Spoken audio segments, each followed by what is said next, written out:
সেলিম অগ্নি। আমি 89 যশোর 5 মনিরামপুর সংসদীয় এলাকা থেকে ধানের শীষের মনোনয়ন প্রত্যাশী। আজকে আমরা গণসংযোগে আছি। আপনারা দেখতে পাচ্ছেন আমরা ফকির রাস্তা, এরপরে দিনেরবেলা বিভিন্ন জায়গায় গণসংযোগে আছি।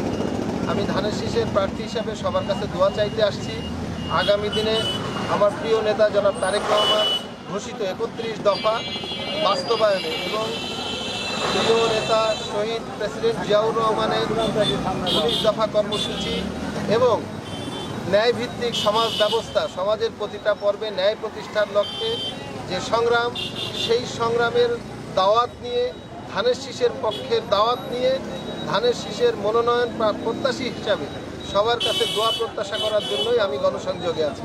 ইনশাল্লাহ আমি আশাবাদী আমার দল যদি আমাকে মনোনীত করেন তাহলে এই সিটটি আমরা দীর্ঘদিন পরে হলেও ধানের শীষের পক্ষে পুনরুদ্ধার করতে সক্ষম হব বলে মনে করছি।